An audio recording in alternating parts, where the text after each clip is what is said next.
Did you hear the joke about the person who invented the knock knock joke? He won the Nobel Prize. Shh. Thank you, Legrand the Third, and feel free if you want to send me messages on Xbox or in-game mail, and I can read your guys' puns as well.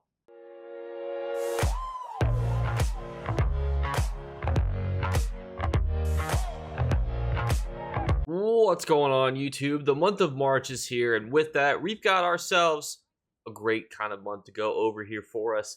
March not only has one of the best events in ESO, it's got the greatest economic shape-up that's going to perfectly set you up for the rest of the year.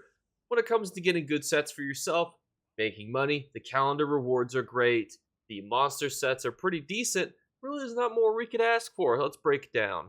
Starting us off here, we have the calendar for this month, which unfortunately did not let me claim it, and now I cannot claim my end of the month reward. But this second day here is going to be Orsinium. If you do not have the Orsinium DLC, I believe, although they are reshaping this calendar because of it's got a little bit buggy, unfortunately. But besides the bugginess, we've got great stuff. We got scale collar stuff, non-combat pets, a mount.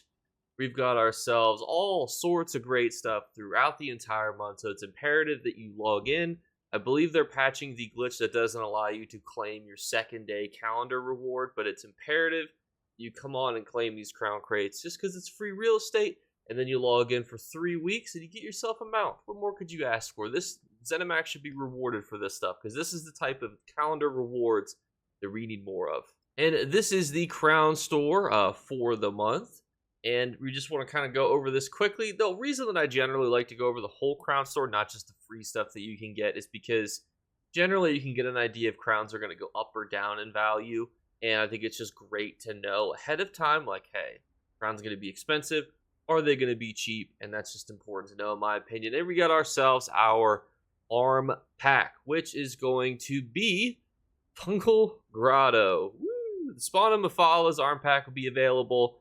And if you farm Fungal Grotto 2, you have a chance to get the helmet and from the final boss on Veteran, or you can use your Undaunted keys to roll for the shoulder.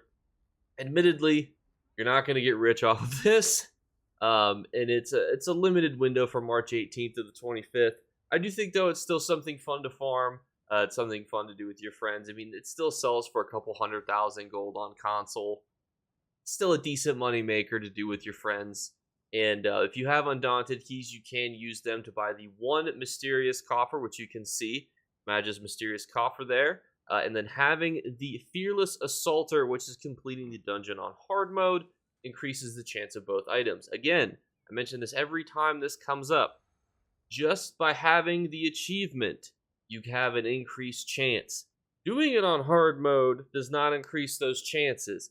Having the achievement for doing that once and obviously winning. It confuses people quite often, but that's how it's broken down mathematically. And then we keep pushing along here. We got our Jester's arm pack, which will be fantabulous. Some wardrobe items, logger items, all sorts of other things. I do think, though, ironically, this is going to be a decently cheap month to buy crowns from other players because there's not a whole lot in the store that makes me go, ooh, everyone's going to be clamoring to buy this. Like, for example, these items, these furnishings are really sought after. Some of those are, this house is okay. The Shalador one is also a decent one. This is a decent companions to put inside the home. There's nothing that makes me go, ooh, it's going to be crazy this month. There are some, like, I don't want to call them best in slot houses because that feels weird, but like houses that everybody wants. There's mounts that everybody wants. There's things that everyone's going to buy with crowns. And in those months, the prices skyrocket, which can be annoying because people like me like to trade their gold for crowns, and we generally have to pay 2 or 3 times as much on those months. So if you want to buy DLCs from other players, now is probably the time to do that. Or if you want to buy crown crates from players and turn your gold into crowns, through the safe means, joining trading discords or trading guilds, this is the month to do it. Rapid fire Midyear Mayhem tips for you. We have a whole guide on it, obviously, so we're not going to rehash it. What's important? Campaign ends in 29 days. You're going to get double alliance points, which means double rewards. The campaign's just ticked over. Get yourself, you see this here? End of rewards tier, 0. I'm at 0. I need to get this bad boy to 1. But not just 1. Get this bad boy to 1 on multiple characters. Set a campaign as your home campaign.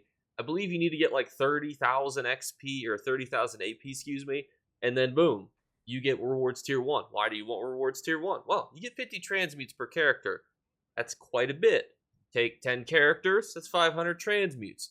You also get a bunch of other stuff, and you can get to rewards tier 2 and 3. The transmutes will be the same. You get some gold, you get some purple pieces of sets that you can get from Cyrodiil, but that's the key piece for you to do during Midyear Mayhem. Obviously, we got a whole guide on Midyear Mayhem that I'm not going to rehash here for you guys because the video will be too long. But let's talk about what you can sell for AP. Even though we do have a whole breakdown on that, we'll give you some rapid fire tips.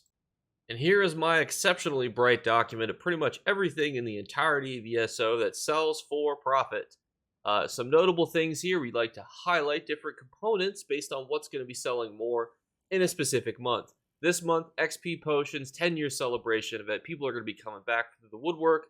XP Potions, great. But with Sugar Skulls, people are killing each other. When people kill each other, they need to use consumables. Consumables such as Bewitched Sugar Skulls. It makes killing other people easier. Dubious Karn and Artaeum Fish Bowls are okay, as well as things such as Clovian War Torts, which are going to sell generally pretty high right now because it's a PvP event. Other things too, Clockwork Citrus Fillet, Smoked Bear Haunch, Takeaway Broths are always going to do well as these other ones here. But in addition to that, think Tri-Stat Potions. People need to kill each other. They're going to want to use potions so that way they're going to leg up on the enemy. That's how you can generally think, well, what am I going to need during this month? Now, if this was an Undaunted Celebration event month, we'd be looking more at PvE type consumables, but it's a PvP month. That's how you can kind of wrap it around. Now, set selling is a bit weird. I will say, though, that certain ones, such as Swamp Raider, have seen a resurgence, as well as other sets from the Shadowfen area, such as the Hiss one, is another great one. Necropotence, which is a great PvP set. Spriggans, which is a really good non-proc set, a really good one. 7th Legion. Now, admittedly, these sets have been out for so long, you're probably not going to make a crazy amount of money on them. So that's where you really want to look more at the Overland sets. And the Overland sets here, scroll right on past it. For the DLC areas, Frostbite, Unfathomable Darkness, Back Orly Gourmet, both great. Bright Throat Boast, really recommended set. Savara Scales, probably not, it's been nerfed. Pariah, great one. Briarheart, great one. Eternal Vigor, decent. Warrior Poet, decent. War Maiden, decent. Witch Knight, decent.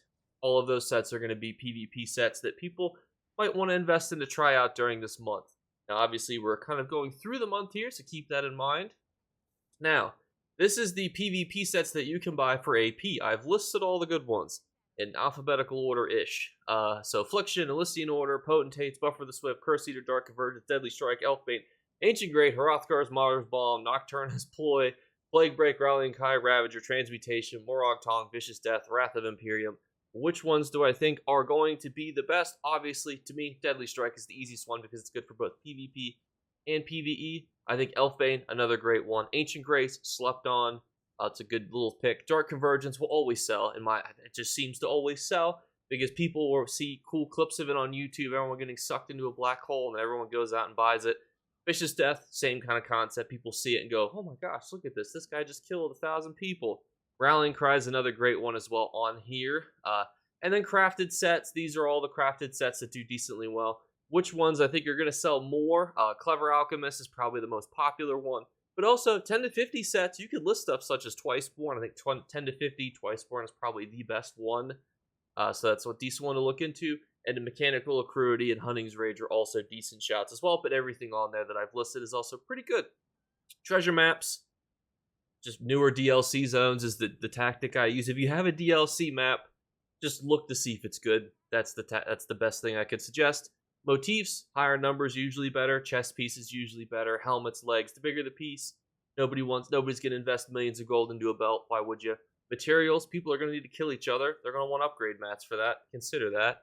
Companion gear, new companions coming out. People are stocking up on companion gear. Writ books, we had our exceptionally buggy writ book event recently. Keep that in mind. Writ voucher items, same kind of concept.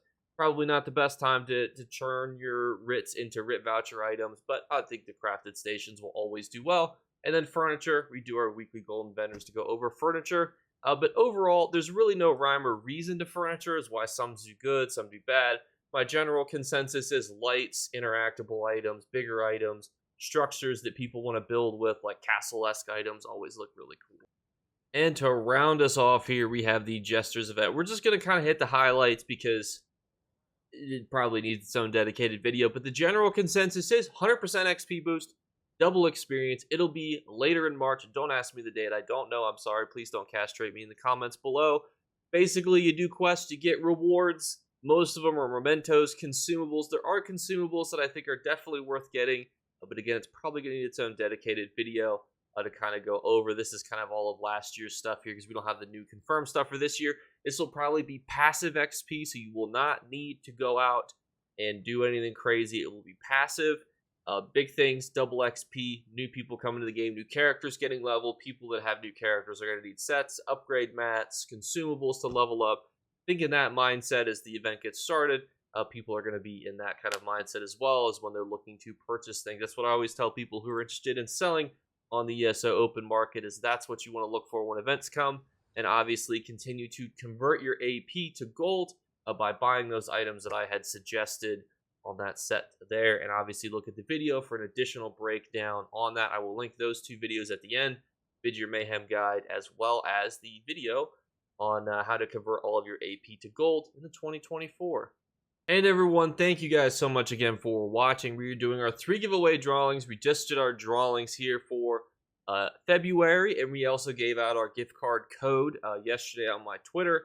Gave a specific time hidden in one of the videos. I wanted to check it out, although I think I was like a minute late because it turns out when you purchase an Amazon card, it can take up to 5 minutes. And for some reason, it took all 5 of those minutes. So slightly poor planning on my part, but that's okay. Hope that one of you guys that was able to get it here in the comments today. And to enter, obviously, all you need to do is be subscribed. We are so close to 20,000 subscribers. And then just comment on the video and be entering, and just by commenting. And then obviously look for another gift card code, hidden code, either on the screen, a link to another page, or it'll be on Twitter or some other place. So feel free to follow me using the links in the description. I'll catch you there, and I'll talk to you guys later. Bye, guys. You better remember to like and subscribe to Jake Clips. Or you should. I might have to pluck your eyes if you don't. Or, better yet, I'll skip rope with your entrails. Do it now. Subscribe. Ta-ta. Off with you. So I have an interesting question. This one's not necessarily a Family Feud question, but who should I challenge first to these kind of Family Feud questions? I'm trying to figure out how to set it up, like via Zoom to where, or Google Hangouts or something, or Microsoft Teams, to where like it's like the both of us like on the screen, and then I could film it asking the questions and seeing kind of what their responses are. Is there anyone specific, any format? Should I try to do other content creators? Who only knows if they would accept it or not? Should I focus on like the ESO community, like challenging you guys as well, maybe offering prizes and stuff for it? We have a pretty good amount of stuff going on here, so let me know, and I'll catch you guys later. Bye, guys.